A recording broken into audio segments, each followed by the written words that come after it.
You're listening to The Jackie Daly Show. You've heard me say more than once that one of the best parts of my job is that I get to meet some of the most interesting people. You want a fun time? Go to the Hilton Bar at the NAPE Expo, the NAPE conference in Houston. You're going to meet all kinds of fascinating people in the world of energy.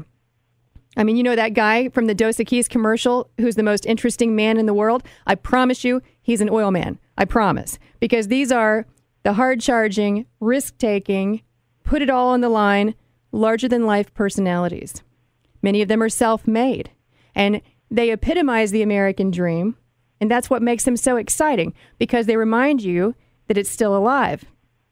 These are the kind of people who you say, I want to take a page out of their book on life. I want to be more like that guy. I want to surround myself with these types.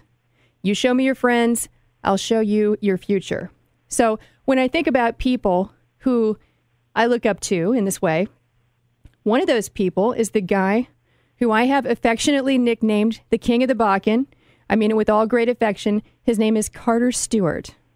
Carter is a geologist by training, I believe.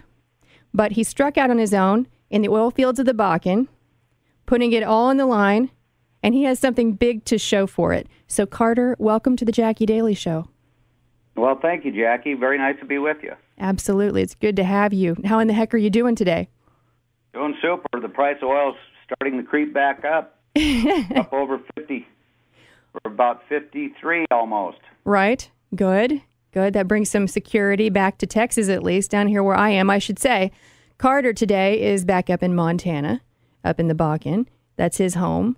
But that's not the only place he inhabits. He will probably be at the NAPE Expo, where all respectable energy people will be next month, and he's an avid traveler. So, Carter, I just told everybody that you're a living, walking example of the American dream. Tell us the story about how you went from being a young, aspiring entrepreneur to being the self-made man you are today. How did that happen? Well, actually, Jackie, I started off sitting wells right out of college up in the Sweetgrass Arch area of northern Montana. And it was right at the end of the first oil boom. And then things went flat about a year later. And I was lucky enough to get on with some other people and start sitting wells in other places. And then that went flat, too. So I figured that at that time I'd better either sink or swim. So we had a very fortunate situation up here in Billings. We had a hailstorm, and everybody got a nice check for their roofs, and I got one myself, and so I took that money and bought an oil and gas lease up in the Sweetgrass Arch, and actually made some money off of it. Was able to then parlay that into a couple other deals that I made some money off of. Just got lucky. We found a couple little gas wells, and then I made enough money to purchase a deal over in the Williston Basin. Yes, which is rather famous now. We called our Shotgun Creek prospect. And so we went out and tried to raise money for that, and we got, I'd say about 80% of the money raised for the deal. And but we had enough built into that we could pay for the rest of it with what we were making off the deal. So anyway, we went out to we had the rig on the way out to drill the well, and then we had one of the investors drop out of the deal. Yes, as happens. Yeah. Yes, and it was too late to call the rig and say, well, you turn around. So anyway, we said, well, this had better hit. Or we don't know what we're going to do. Right.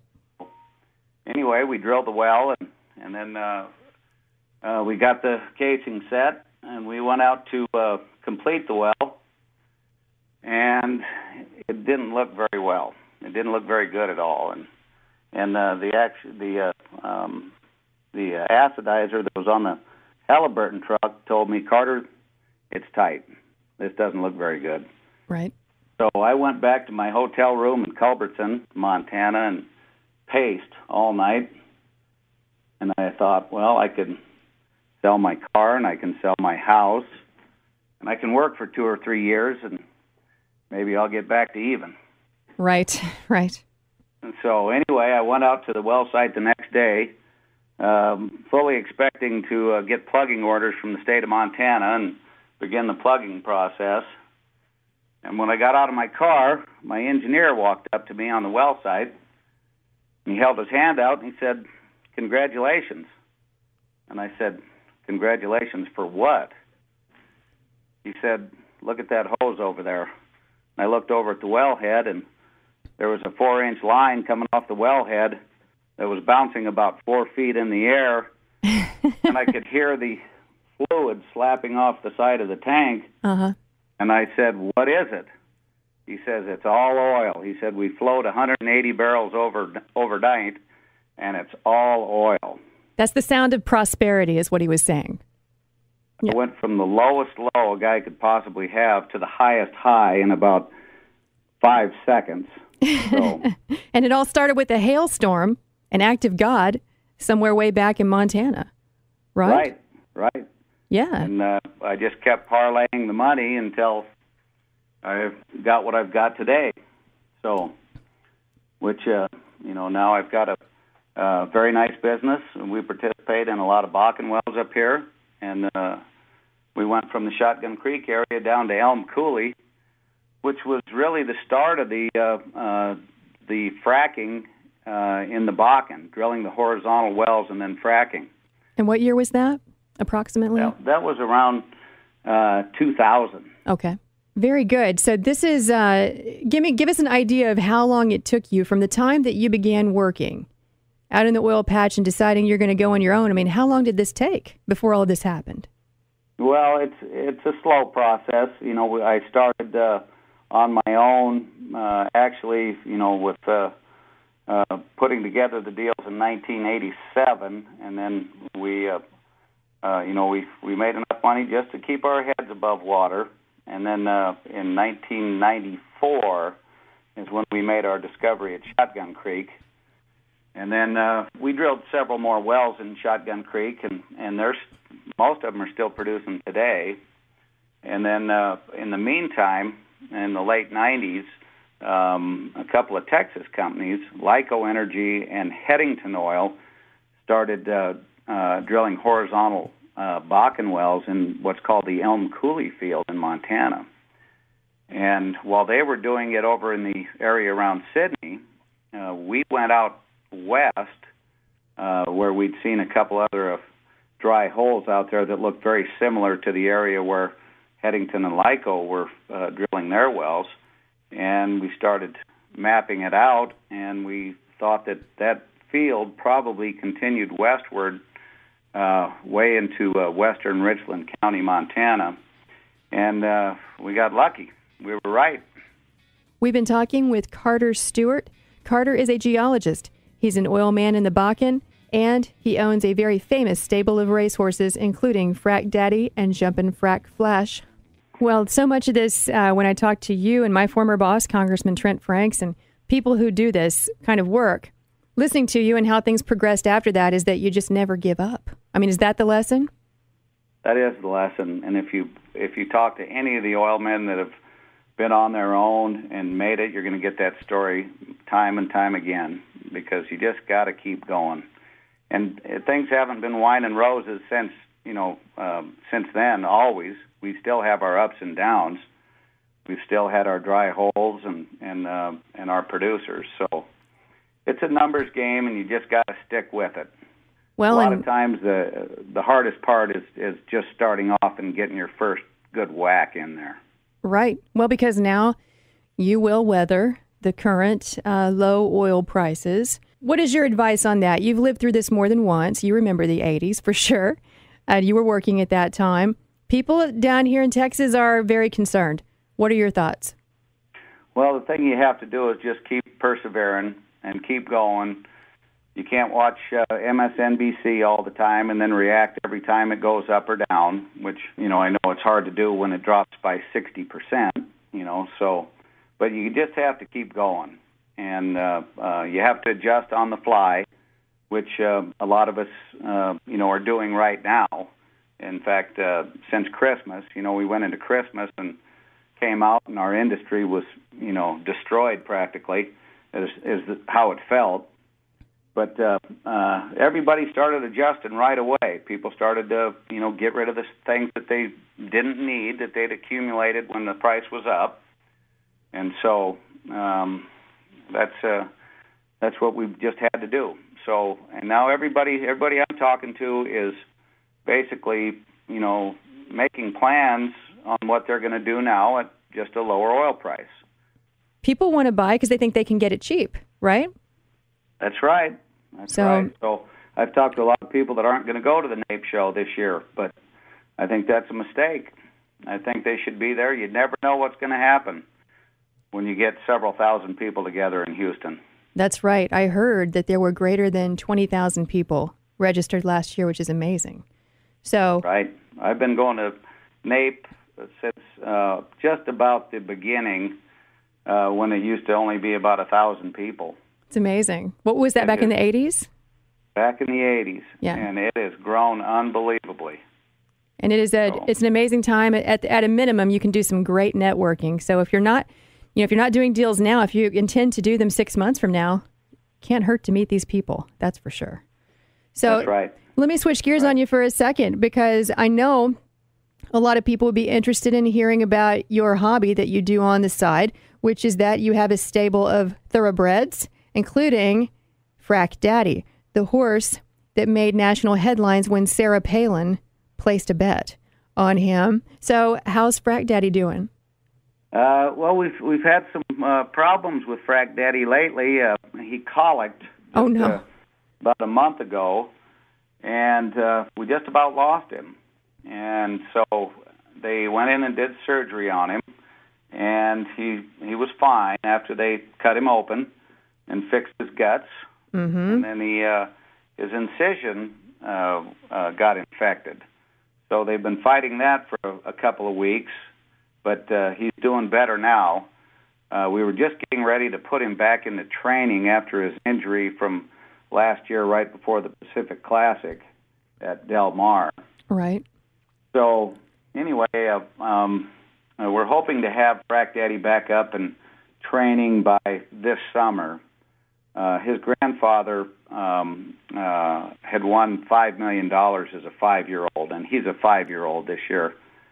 And he was really training well going into the Pacific Classic last year. He'd won a couple of Grade 2 stakes before that, and we had high hopes for him, possibly even making the Breeders' Cup Classic. But you get punched in the stomach a lot in that hobby. So yes, yeah, it's high risk. But you have some great horses. So what's next? Do. We have another one that's been quite the stud. His name is Golden Ticket. Yes, I placed a bet on Golden Ticket before. Tied for first in the Travers Stakes a few years back, which is a Grade 1 race. Right. And it was the first tie in the Travers Stakes since 1874, and actually it was the first time that there was ever dual winners of the Travers, which is the oldest sporting event in North America. It started in 1863 when Lincoln was the president. Okay. Golden Ticket has won about $1.3 million. Right. Very nice horse, and he's training very well right now, and my trainer, Ken McPeak, is talking about taking him over to Dubai for the World Cup in March.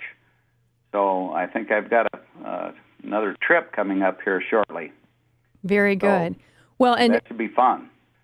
Back up to the Travers Stakes for a minute. Explain the horse that Golden Ticket tied with.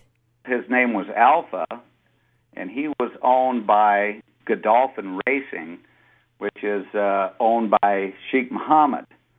And he is the ruler of the United Arab Emirates, and he has the largest horse racing stable in the world.